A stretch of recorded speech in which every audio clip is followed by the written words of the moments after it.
Letter 13. My dear Wormwood, it seems to me that you take a great many pages to tell a very simple story. The long and short of it is that you have let the man slip through your fingers. The situation is very grave, and I really see no reason why I should try to shield you from the consequences of your inefficiency. A repentance and renewal of what the other side call grace, on the scale which you describe, is a defeat of the first order. It amounts to a second conversation, and probably on a deeper level than the first. Apparently, Wormwood's not doing a very good job of tempting his patient, and so therefore Screwtape is not very happy with him. As you ought to have known, the asphyxiating cloud, it's like suffocating cloud, which prevented your attacking the patient on his walk back from the old mill, is a well-known phenomenon. What Screwtape is referencing here is whenever a cloud appears in the Bible, and we have like numerous references of this happening in the Bible, all the way from Genesis, Exodus, First Kings, all the way to the New Testament in Mark and Acts. So this idea of a cloud, and there's all kinds of things you can look up regarding the Bible verses online for that. Is the enemy's most barbarous weapon, and generally appears when he is directly present to the patient under certain modes not yet fully classified. Some humans are permanently surrounded by it, and therefore inaccessible to us. And now for your blunders. On your own showing, you first of all allow the patient to read a book he really enjoyed, because he enjoyed it, and not in order to make clever remarks about it to his new friends. In the second place, you allowed him to walk down to the old mill and have tea there, a walk through the country he really likes and taken alone. In other words, you allowed him two real positive pleasures. Were you so ignorant as to not see the danger of this? So the term pleasure isn't always it doesn't have negative connotation here. I think nowadays, whenever you hear the word pleasure, sometimes it does have a negative connotation, but not so much here. Lewis says that, there are pure and innocent pleasures that a person can have. The characteristic of pains and pleasures is that they are unmistakably real, and therefore, as far as they go, give the man who feels them a touchstone of reality.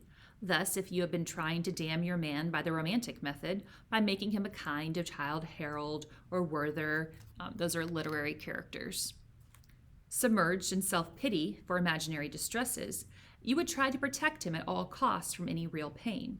Because, of course, 5 minutes genuine toothache would reveal the romantic sorrows for the nonsense they were and unmask your whole stratagem. But you were trying to damn your patient by the world, that is, by palming off vanity, bustle, irony, and expensive tedium as pleasures.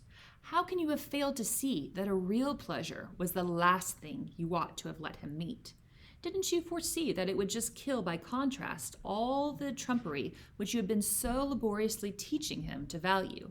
And that the sort of pleasure which the book and the walk gave him was the most dangerous of all?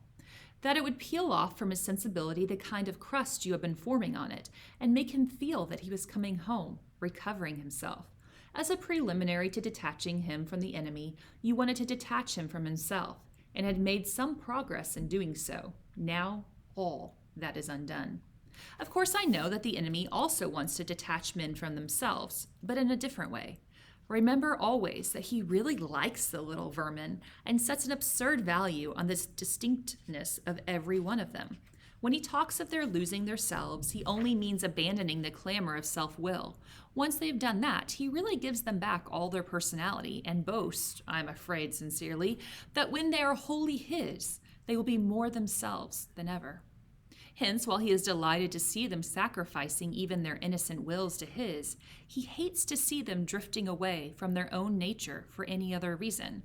And we should always encourage them to do so.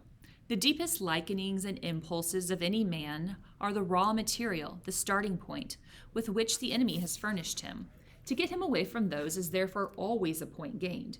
Even in things indifferent, it is always desirable to substitute the standards of the world, or convention, or fashion, for a human's own real likings and dislikings.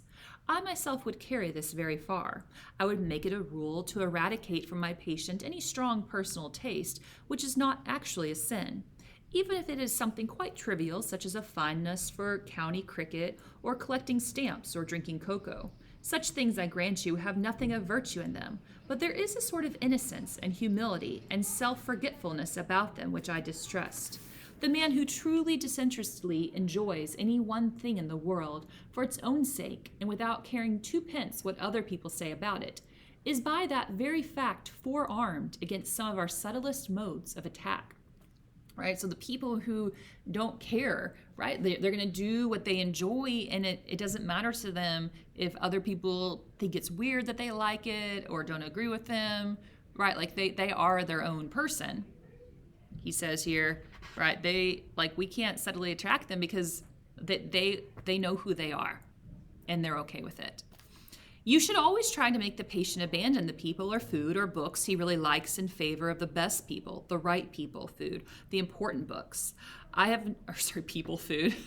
Sorry. It says he really likes in favor of the best people, the right food, the important books. I've known a human defended from strong temptations to social ambition by a still stronger taste for tripe and onions. That's a classic English dish. It remains to consider how we can retrieve this disaster. The great thing is to prevent his doing anything. As long as he does not convert it into action, it does not matter how much he thinks about this new repentance.